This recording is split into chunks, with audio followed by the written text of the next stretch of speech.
Continuamos en esta serie de clases respecto a IGRP y en esta parte 2 vamos a revisar algunos conceptos ya un poco más avanzados de cómo funciona este protocolo.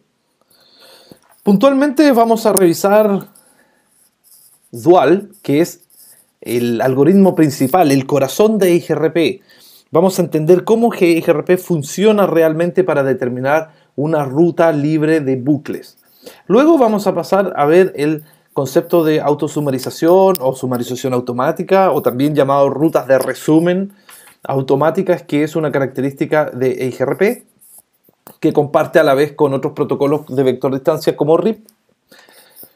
Vamos a ver cómo funcionan las rutas por defecto en IGRP, cómo gestiona este protocolo el uso del ancho de banda de los enlaces y finalmente cómo opera el concepto de balanceo de carga de costos desiguales, que es una característica única de IGRP frente a los demás protocolos de enrutamiento. Vamos a partir con Dual, que es el algoritmo de actualización difusa. Yo no sé por qué este nombre, tal vez alguien de ustedes me puede ayudar a buscar la explicación, pero así se conoce. Dual es el motor, el corazón de IGRP, es realmente la máquina interna que trae este protocolo para poder operar. De hecho, se define Dual como una máquina de estados finitos, o Finite State Machine, que es una máquina de software. La idea de Dual es calcular una ruta libre de bucles a nivel de capa 3, ¿ya? Únicamente mediante la información recibida desde los vecinos conectados directamente.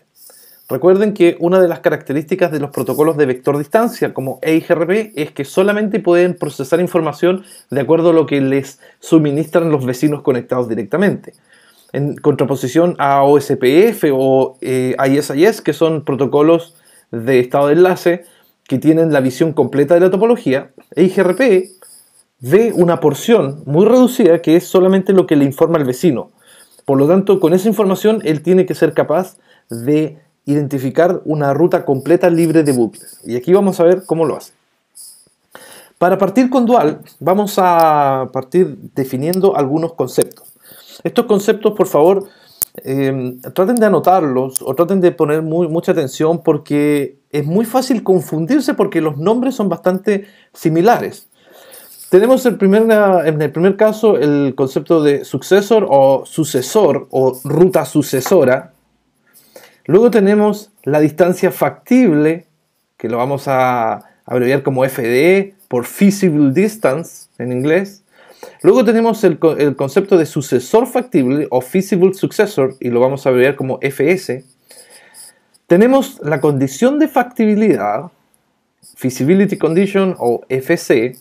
Y además tenemos la distancia reportada o distancia publicada, que aparece resumida como o abreviada como AD o RD. En general, nosotros tratamos de ocupar la abreviación RD, Reported Distance, y no utilizar AD, ya que se puede confundir con distancia administrativa o Administrative Distance en inglés. Así es que tengan cuidado con eso.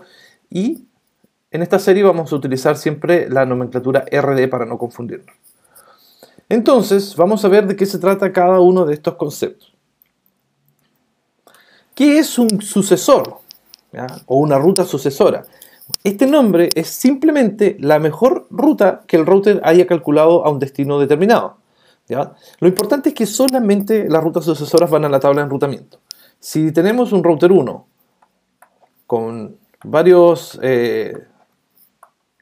vecinos conectados directamente, donde podemos acceder, por ejemplo, a una misma red, aquí. Entonces, una de estas cuatro, o tal vez más de una, o tal vez todas, pueden ser consideradas rutas sucesoras.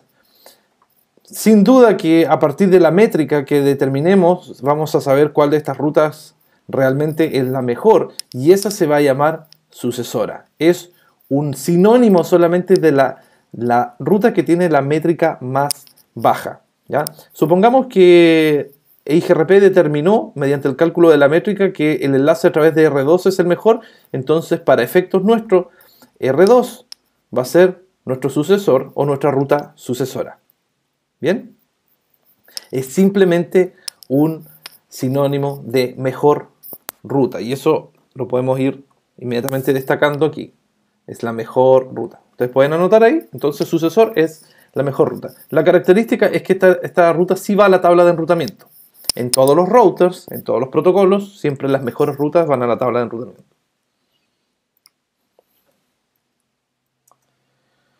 ¿Qué vendría a ser entonces la FDE o distancia factible o feasible distance? Este nombre tan complejo es sinónimo de la mejor métrica. Así de simple.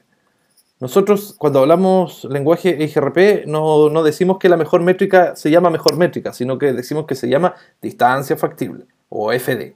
En el caso anterior, entonces, en este caso, si acá tenemos la métrica 10, métrica 100, métrica 500 y métrica 20, entonces, como esta es la mejor métrica, para nosotros va a ser la feasible distance o distancia factible. Así de simple. ¿Ya? Ya tenemos dos conceptos que son súper simples de entender. El sucesor, que es la mejor ruta, y la feasible distance, que es la mejor métrica o la métrica más baja. El problema se origina aquí, yo creo, en el concepto de feasible successor o sucesor factible.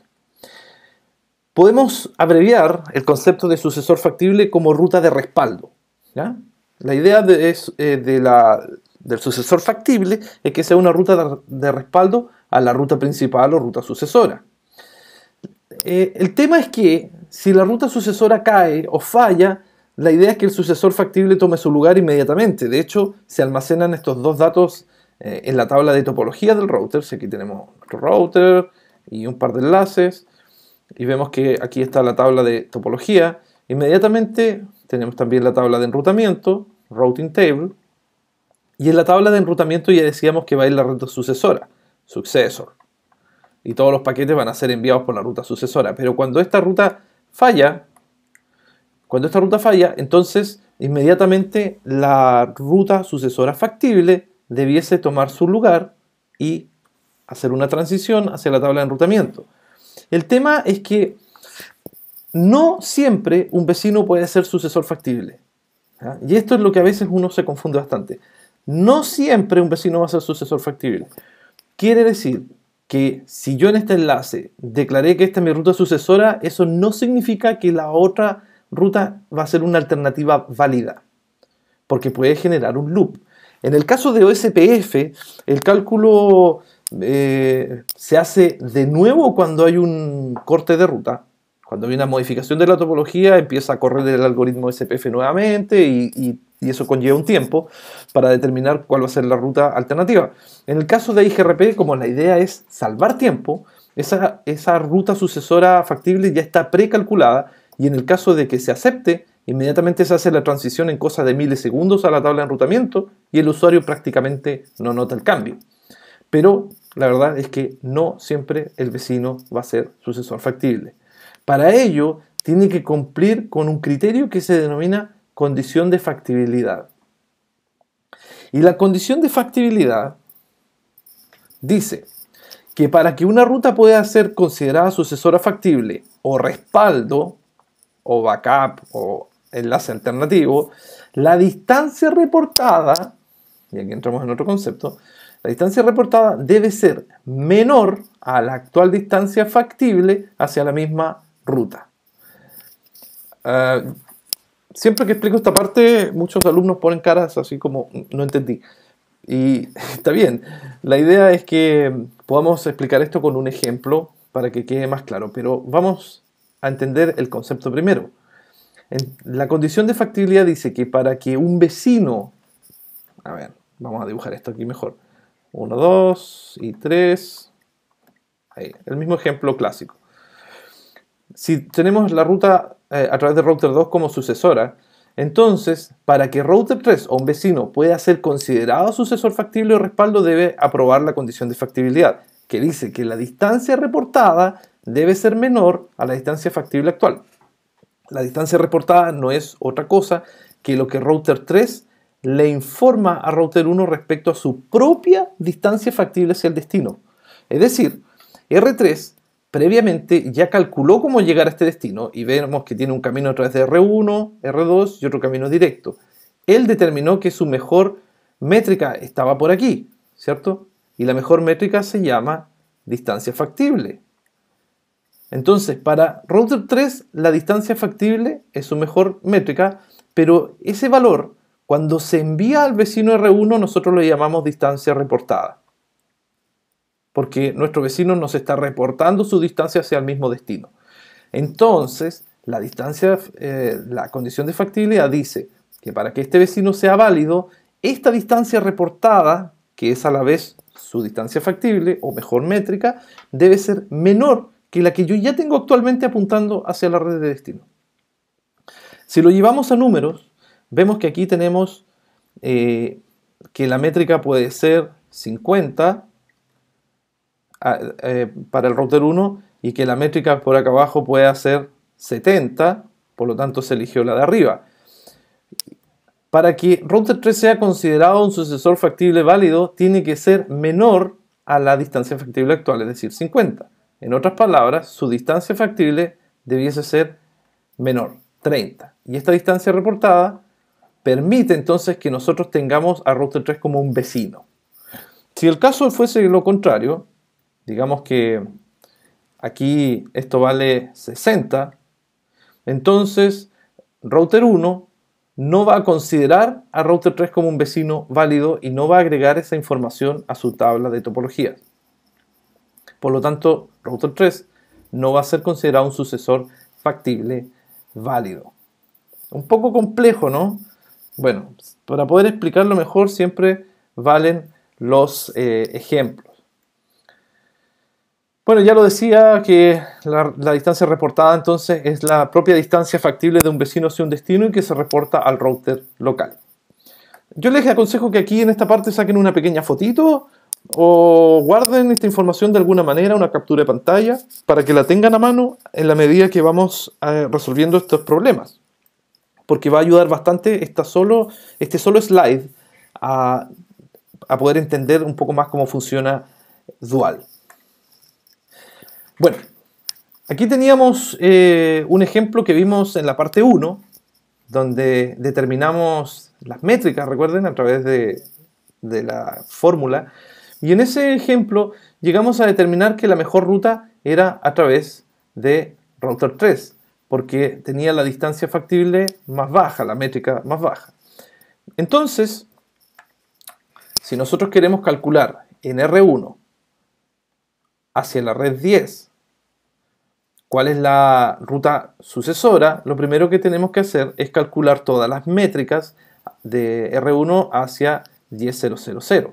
Eso ya lo habíamos hecho previamente y aquí están las métricas. Calculamos entonces que de las tres la mejor es a través de router 3. Una vez que tenemos calculadas las tres métricas, determinamos cuál es la distancia factible, la mejor métrica. Para este caso, nuestra feasible distance va a ser esta, 2.534.400, porque de las tres es la mejor. Ya tenemos determinada la distancia factible, entonces aquí vamos a escribirlo. 2.534.400. Por lo tanto, nuestro sucesor es R3. ¿Ya? Veamos ahora si es que acaso R2 o R4 serán considerados sucesor factible válido. Para ello tenemos que ver la condición de factibilidad. La condición de factibilidad, lo vamos a anotar aquí, condición de factibilidad dice que la distancia reportada debe ser menor a la distancia factible actual. Esa es la fórmula. Entonces, como ya tenemos la distancia factible calculada, que es esta de aquí, tenemos que ver si acaso R2 tiene una menor distancia hacia acá y R4 también. Para eso tenemos que nuevamente calcular las métricas. ¿Cuánto le costará a R2 llegar a router 5 a través de este enlace? Tenemos que recurrir otra vez a nuestra métrica. Vamos a calcular la métrica aquí.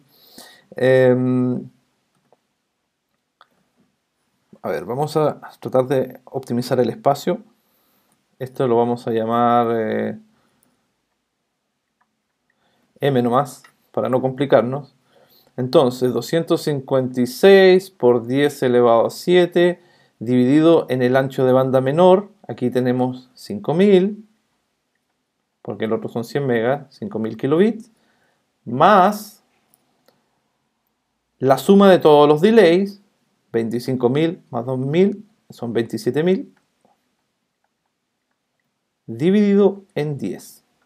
¿Sí? Y si llevamos esto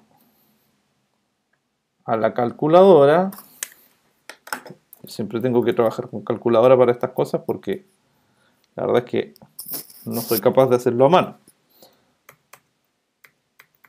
Ahí está, 10 elevado a 7 dividido en 5000. Nos da 2000 más 270. Entonces, si tenemos 2000 más 270 por 256, tenemos que esta métrica finalmente es 58, 1120. 581.120. Eso es lo que le cuesta a R2 llegar a la red de destino a través de este enlace. Podríamos también calcular por esta otra parte de acá, pero para simplificar el ejemplo ya sabemos que esta parte va a ser mucho más costosa, ¿ya? Solamente para agilizar el ejemplo. Entonces tenemos que esta métrica de aquí cuesta 581.120. Esta entonces va a ser la distancia factible de R2. Para estar 100% seguro, insisto, tendríamos que calcular también este otro enlace, pero para ejemplificar rápidamente lo vamos a dejar así. Esta va a ser, lo vamos a marcar aquí, la feasible distance de R2. Por lo tanto, se convierte en la distancia reportada que este vecino va justamente a reportar a R1. ¿Será entonces R2 un sucesor factible válido?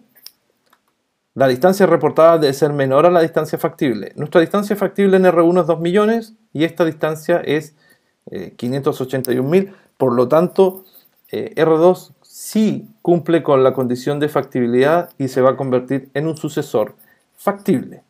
Veamos ahora el caso de R4. Para determinar cuál es la distancia factible de R4 hacia el destino, tenemos que hacer nuevamente el cálculo de las dos rutas, pero vamos solamente a calcular el enlace a través de R5. Entonces, esto lo voy a calcular aquí. Y decimos 256 por 10 elevado a 7, dividido en el ancho de banda menor, y aquí son los dos, son 100 megabits, y expresado en kilobits serían 100.000, más, voy a separar un poco más esto, más, ahí sí, la sumatoria de los delay, que aquí tenemos 234.000 más 2.000, son 236.000, dividido en 10. Entonces, nuestra métrica 256, vamos a recurrir nuevamente a la calculadora. Pensarán por qué tengo que hacerlo. Puede ser fácil el cálculo, pero también es muy fácil cometer un error y la idea es no cometer ningún error en esta demostración. 100.000, ¿ven? Casi lo divido por 10.000. Entonces tenemos que esto es 100. ¿Qué pasó ahí? Hubo una pequeña línea. Ahí sí. 100 más 23. Esto debería ser 23.600. Por lo tanto, si llegamos a esto, más 23.600 por 256, tenemos que el costo de aquí, o la métrica, en este caso, que nos da es de 6.067.200.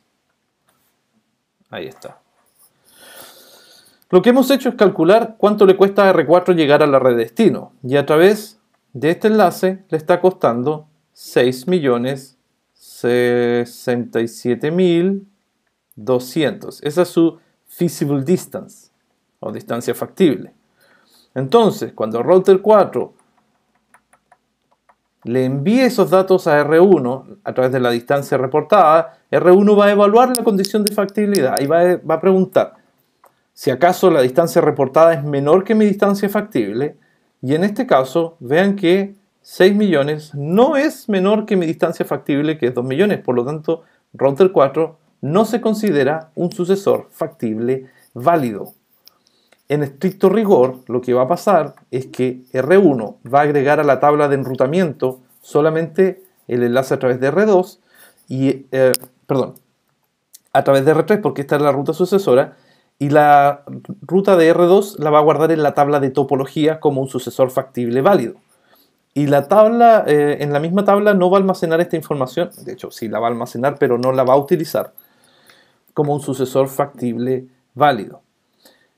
Lo que va a pasar en la realidad es que los usuarios que quieran comunicarse con esta red de destino van a utilizar este ancho de banda, este enlace, y si es que este enlace se corta, entonces en cosa de microsegundos el router instala esta ruta en la tabla de enrutamiento y el usuario no se da ni cuenta cuando sigue funcionando la red.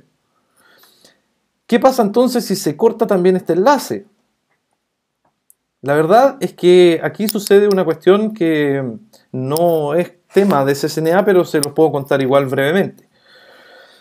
Si es que nos quedamos sin ruta sucesora y sin ruta sucesora factible, no nos queda otra que recurrir a nuestro amigo R4, pero cuando R4 quiso ser nuestro sucesor factible, nosotros le aplicamos la condición de factibilidad y le dijimos, no amigo, usted no va a ser sucesor factible válido, así que hasta luego nomás. Pero cuando se cayeron estos enlaces, va a volver R1 sonriendo a decirle a R4, oiga, ¿se acuerda cuando usted quería ser un sucesor factible válido? Sí, le voy a decir. Y bueno, ahora está la oportunidad, pero no lo puedo convertir usted en sucesor factible porque podemos tener un loop. Sin embargo, yo necesito que me ayude. Ah, ya, ¿cómo lo puedo ayudar? La forma de ayudar es que router 1 le va a enviar un mensaje de tipo query, recuerden los 5 mensajes de 6GRP, query a R4 preguntándole por la red 10. Le voy a decir, oye R4, bueno, yo sé que no te acepté alguna vez, pero tú por si acaso tendrás alguna ruta tuya que llegue a la red 10. Y cuando el router 4 recibe un query, va a mirar su tabla de enrutamiento y efectivamente él tiene una ruta hacia acá y le va a decir, bueno, sí, la verdad es que tengo una ruta y aquí te la respondo, toma. Y eso va en un mensaje replay. Por cada query que se envía, se espera un replay de vuelta. ¿Bien? Adicionalmente, puede haber una segunda situación donde supongamos que la vida no es tan bella y este enlace de aquí no funciona, no existe. Sin embargo, R4 conecta con un router 6 y router 6 conecta con un router 7 y router 8, etc. Entonces, cuando se cayeron estos dos enlaces, router 1 generó un query a router 4 y le dice nuevamente, oye router 4, ¿tú tendrás alguna alternativa hacia la red 10? Y router 4 dice, no sé, deja buscar, mira su tabla de enrutamiento y ve que no tiene nada. Lo que va a hacer router 4, en vez de avisarle a router 1 de que no tiene nada, va a ser un poco más amable y le va a ir a preguntar a su vecino, también con un query, si es que alguien de ellos tiene una ruta de respaldo hacia la red 10. Fíjense, R1 envió un query, R4 envió un query y los dos quedan esperando por el replay de vuelta. Mientras no suceda eso, los routers no van a quedar tranquilos para esa ruta. Si router 6 recibe un query, entonces va a tener que enviar un query también a sus vecinos preguntando, oiga, ¿usted conoce una ruta hacia la red 10? Es como cuando alguien se pierde, oiga, ¿usted ha visto a esta persona? Y así empiezan a preguntarle unos a otros. Y la verdad es que entre todos los routers empiezan a preguntar, no tengo nada. Router 1 se va a impacientar y va a querer saber qué pasó, por lo tanto va a enviar un segundo query a router 4 diciéndole, oye, bueno, ¿tienes una ruta? Router 4 va a hacer lo mismo, query, query, query, ya que ninguno de estos routers tiene acceso a esa red, y así sucesivamente, hasta 16 queries. Cuando se envían 16 queries y no hay respuesta, entonces R1 le dice, ah, ya, ¿sabéis qué más? Chao, ya, me caíste mal, cortamos la adyacencia. Así funciona esto. Hay una sigla que se llama SIA, o Stack Inactive, que describe este fenómeno. Stack Inactive significa algo así como está pegado en el modo activo. Activo significa que está activamente tratando de buscar una ruta de respaldo. Bueno, todo este cuento, olvídense, para CCNA es solamente para complementar la explicación de cómo funciona Dual, pero lo que tenemos que enfocarnos es en el sucesor factible, distancia factible y la distancia reportada. Entre todas estas rayas yo creo que mejor trabajamos con un segundo ejemplo, que también es una de las topologías que vimos con anterioridad. Aquí ya tenemos previamente calculadas las tres métricas. Recuerden, habíamos calculado que a través de router 5 tenemos la mejor métrica, por lo tanto, en el lenguaje EIGRP esto se llama feasible distance o distancia factible, ya que nuestra ruta sucesora va a ser router 5. Como router 1 sabe que la mejor ruta es a través de router 5, va a ir a instalar esa red en su tabla de enrutamiento, en la routing table. ¿Sí? Va a decir, para llegar a la red 166.20, bla, bla, bla, me voy a través de router 5. Ahora tiene que decidir en su tabla de topología quiénes son los sucesores factibles para poder tener un respaldo automático en caso de falla. Y para ello, nuevamente tenemos que calcular la distancia factible de los vecinos. Router 2, ¿será un sucesor factible?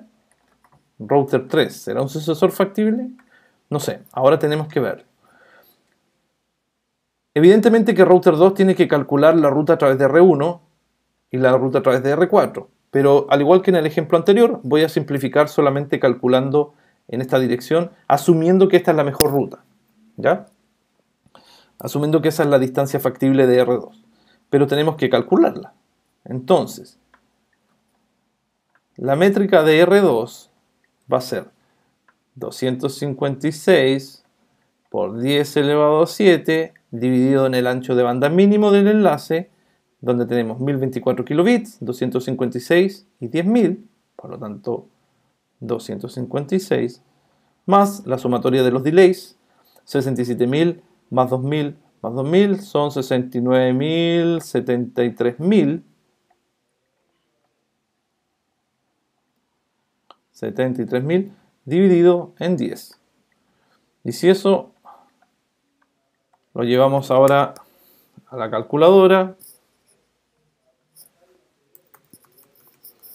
estos son 10 millones dividido en 256, tenemos 39.062.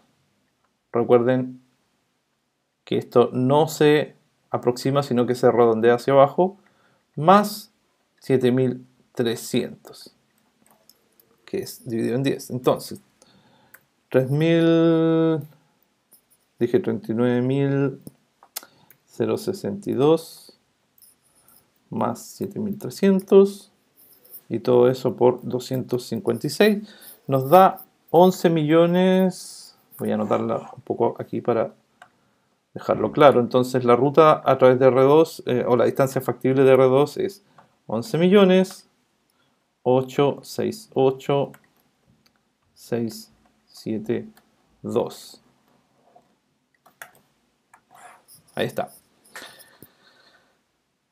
R2 le cuesta 11 millones llegar acá abajo.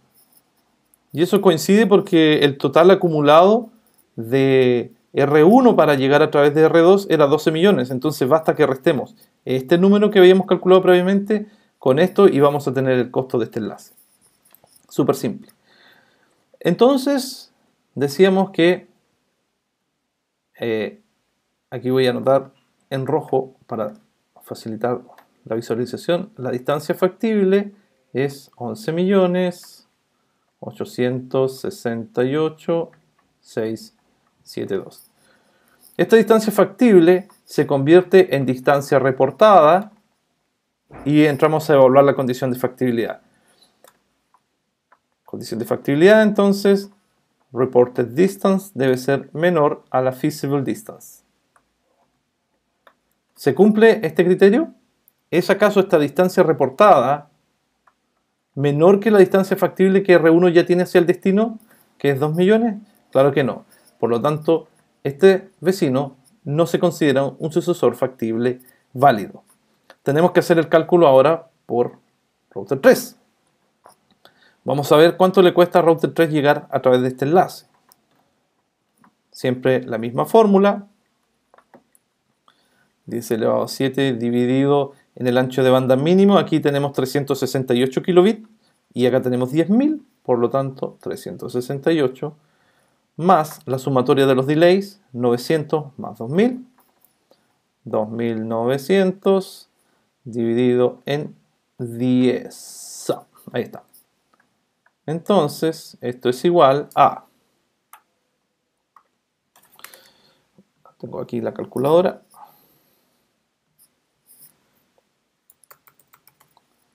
$10 millones, ahí está, dividido en 368. Y nos da ese número 27.173 y algo. 27.173 más 290. Vamos a escribirlo nuevamente.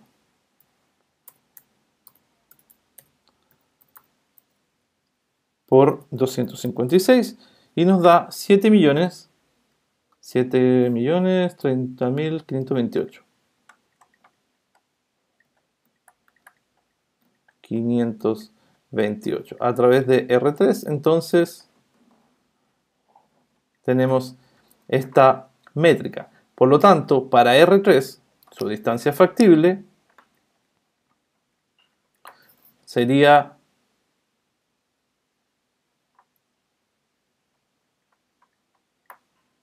30.528. Estoy dándome cuenta que aquí puse mal esto, feasible success. Esto es feasible distance. Si alguien lo notó antes, muy buen ojo, me confundí ahí. Esta es la distancia factible. La distancia factible entonces de R3 para llegar al destino es 7.030.528. Y esto es el valor que le reporta a R1. Y nuevamente R1 tiene que entrar a comparar con la condición de factibilidad para ver si R3 es un sucesor factible o una ruta de respaldo válida. Y en este caso, lamentablemente tampoco cumple porque este valor no es menor que los 2.841.600, que es la ruta sucesora o la distancia factible de R1. Por lo tanto, este router tampoco es un sucesor válido. Así funciona Dual. Complejo, tal vez, pero de verdad que es solamente cosa de entender este procedimiento de manera tranquila, de manera calculada, y darse el tiempo de revisar en detalle cuáles son los valores que se asocian a este concepto. Yo les recomiendo en todo caso que ustedes anoten lo que significa cada uno de estos valores, sobre todo lo que habíamos visto respecto al slide que les decía que saquen una foto, creo que, déjenme ver, que era este. Aquí está el resumen de Dual. Si ustedes logran entender esto, entonces no van a tener ningún problema con comprender cómo funciona el algoritmo de EIGRP. Así que ahí vale el ejemplo. Vamos a dejar Dual atrás y ahora vamos a revisar los conceptos restantes de EIGRP, que también vale la pena mencionar porque son operaciones que se ocupan, por ejemplo, en el común desempeño de este protocolo y también son bastante preguntadas en los exámenes de certificación. Uno de los conceptos que vamos a revisar ahora es el de la sumarización automática en EIGRP. Cuando configuramos este protocolo entre dos routers, y estos routers tienen, por ejemplo, en el caso de R1, estas 3 subredes conectadas aquí, y en el caso de R2, estas 3 redes conectadas aquí, lo que va a hacer EIGRP es automáticamente sumarizar todo lo que puede. La idea es enviar actualizaciones de enrutamiento lo más pequeñas posible. Entonces, una de las cosas que hay que saber es que los protocolos de vector distancia, EIGRP, RIP, IGRP también, obsoleto y todo, pero también vale el ejemplo, realizan este procedimiento de manera automática. Todos los protocolos de vector distancia tienen la sumarización automática activada. En link state o estado de enlace no se sumariza automáticamente. OSPF ni IS hacen eso. Solamente EIGRP y RIP.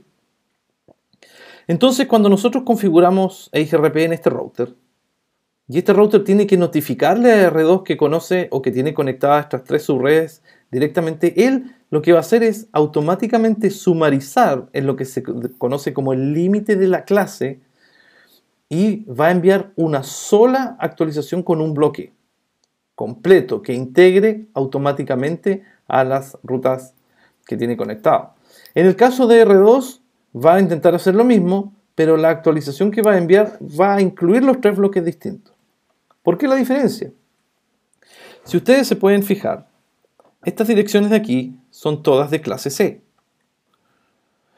Y más concretamente, son subredes del bloque original 192.168.70 máscara 24. Este es el límite de la clase. Esa es la red classful, que podríamos también decir. Por lo tanto, EIGRP automáticamente toma estos valores y los va a publicar al vecino como un bloque resumido. Con eso, en vez de mandar una actualización que tenga los 3 valores, va a enviar una que tenga solo uno. Si aquí hubiesen, no sé, 60 o 70 subredes distintas, si está bien diseñado a nivel IP el direccionamiento, entonces EIGRP podría mandar un solo bloque IP y no los 70 o 60 que tuviese que enviar. En el caso de R2 también se va a comportar de la misma manera, pero aquí hay una pequeña diferencia. Tanto 192.168.00 como 1.0 y 2.0 son todas redes que limitan en la clase C. De hecho, tienen la máscara 24. Por lo tanto, ya que están con su máscara por defecto, EIGRP no puede sumarizar porque ya entendería que está autosumarizada y va a terminar enviando estos 3 bloques. Pero sí en el caso de las subredes. ¿Ya? Esto es un comportamiento súper común y es habitual que tengamos problemas en la configuración porque no se entiende bien cómo funciona. Adicionalmente, también EIGRP puede sumarizar de manera manual si nosotros quisiéramos. En el caso de IPv 4, lo que hay que hacer es entrar en la interfaz donde queremos enviar la sumarización. Por ejemplo, si es que tenemos aquí un router 3 y este fuese la serial 00, entonces nosotros ingresamos a esta serial y le vamos a decir qué bloque va a enviar sumarizado de manera manual. A lo mejor podemos sumarizar solo esas 2, o todas, o algunas otras. Eso se hace con el comando IP sumariadres. Luego viene el número de sistema autónomo, suponiendo que todo esto estuviese funcionando en el sistema autónomo 100. Entonces aquí iría un 100. Y la dirección de red más la máscara. Por ejemplo, 192.168, 7.0 máscara 25. Claro que aquí la máscara iría en formato decimal. 128. No, esto es 0. Estoy escribiendo todo mal. Ahí sí, 128. Ahí sí. Y en el caso de IPv 6 también podemos sumarizar manualmente si quisiéramos. La diferencia es que acá el comando es IPv6 sumariadres, también el prefijo, el ASN o el número de sistema autónomo, y el prefijo que nosotros queremos sumarizar, por ejemplo 2001 2.2.16.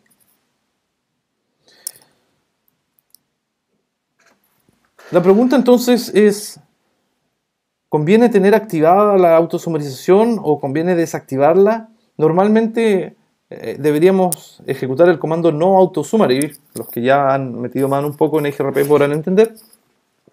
Pero la pregunta realmente es ¿cuándo conviene hacer esto? Para eso vamos a analizar el siguiente ejemplo. Veamos que router 1 tiene estas dos subredes. Este enlace que conecta aquí y finalmente son todas subredes, ¿no? Cuando router 1 envíe la publicación a router 2, él automáticamente va a sumarizar en el límite de la clase. Esto quiere decir que va a mirar estas subredes y va a decir cuál es la máscara por defecto de esta IP. Como esta IP es clase A, entonces él va a decir, entonces el bloque original es 10.0.0 con máscara 8. Y eso es lo que va a informar a router 2. ¿Ya? Router 2 va a decir, ok, para llegar a la red 10 tengo que irme a través de R1. Eso es lo que le va a informar R2. Esto es lo que él guarda en su tabla de enrutamiento, porque eso es lo que se está informando. En paralelo, router 3 tiene otras subredes, pero también coinciden que son del mismo bloque 10. Por lo tanto, automáticamente EIGRP sumariza esto en la clase y publica el bloque 10.0.0 con máscara 8 a router 2. Router 2 va a decir, bueno, ¿a quién le hago caso? Y aún más, router 2 va a enviar esta información a router 3, el bloque 10.0.0.0. Pero fíjense que en el caso de router 3 hay algo más, porque él ya tiene conectado directamente IPs que pertenecen a esta red 10. Y si nosotros miramos la tabla de distancia administrativa, vamos a ver que las redes conectadas directamente, ¿recuerdan cuál es la distancia administrativa? 0. Las redes conectadas directamente tienen una distancia administrativa 0. Y las redes aprendidas por EIGRP tienen una distancia administrativa de 90. Por lo tanto, cuando router 3 reciba esta actualización, va a decir, bueno, para llegar a la red 10.0 me puedo ir a través de R2, pero realmente yo ya la tengo conectada de forma directa aquí. Este bloque ya está conectado a mis interfaces, por lo tanto no tengo que enviarle ese mensaje a nadie. El resultado es que cuando un usuario quiera, por ejemplo, de esta subred, quiera llegar acá arriba, se le va a enviar el mensaje a router 3 y router 3 va a decir, bueno, tengo que llegar a la red 10.0.0.0, pero ya la tengo conectada directamente, así que no es necesario que se la envíe R2. En consecuencia, este usuario no se va a poder conectar con el destino. El problema está en que quien diseñó esta red no lo hizo de manera ordenada, no lo hizo de manera escalable y terminó asignando bloques classful en distintos lados de la topología. Y eso es contraproducente, eso es un diseño poco óptimo. Si tenemos esta topología y no podemos cambiar las direcciones, entonces tenemos que ir a EIGRP y decirle no auto summary. Cuando desactivamos esta sumarización automática, entonces EIGRP ya va a dejar de hacer esto, no va a sumarizar en el bloque classful y va a enviar las subredes como tal. Y cuando lleguen a router 2 y router 2 se la envíe a router 3, va a recibir el prefijo 10.120, 91.0 y 92.0 con máscara 24 y va a ver que router 3 no tiene esas redes en su tabla de enrutamiento. Por lo tanto, las va a agregar y ahora sí, este usuario va, aunque me salió un poco raro esto, este usuario sí va a poder llegar a destino porque el router va a conocer esa información. Si ustedes quieren no complicarse la vida y hacer funcionar EIGRP sí o sí, entonces uno podría decir, efectivamente, ejecute siempre el comando no autosummary para que no sumarice en la clase y envíe todas las subredes correspondientes. Pero siempre uno tiene que ir un poquito más allá y tratar de entender por qué son estas cosas. Así que ese es el tema con la autosumarización. Otro concepto que mencionamos en EIGRP son las rutas por defecto. Las rutas por defecto se propagan dentro de los protocolos de enrutamiento de manera dinámica. Si es que el router 1 es nuestro router que conecta con Internet, él probablemente tenga una ruta por defecto, ya sea en IPv4 o en IPv6, que está apuntando efectivamente hacia todo Internet. Por lo general, estas rutas se configuran de manera estática en el router 1. Uno pone iproute 000 y a través del proveedor de servicio. Cuando todos estos routers hablan EIGRP, para que router 2 y router 3 puedan salir a Internet, estos routers también necesitan conocer la ruta por defecto que tiene el router 1. Y en este caso hay dos formas de hacérsela saber. Una es manualmente configurando la ruta en R2 de manera estática, igual como fue en el caso de R1, al igual que en R3. Pero si pensamos que una organización puede tener cientos de routers distintos, eso es una tarea muy poco práctica. Podemos dejarle al protocolo que se encargue de hacer ese trabajo de reenviar las rutas por defecto a sus demás vecinos a través del comando redistribute static. Lo que hace este comando es que toma la información que está configurada de manera estática en este router, es decir, estas subredes y todas las demás que estén configuradas también, y la va a publicar dentro del mismo mensaje EIGRP a los vecinos. Por lo tanto, cuando le llegue la información EIGRP a R2, él automáticamente va a agregar esa ruta por defecto y este router de aquí también va a agregar esa ruta por defecto. Es un concepto muy simple y solamente tienen que recordar que se hace con el comando redistribute static.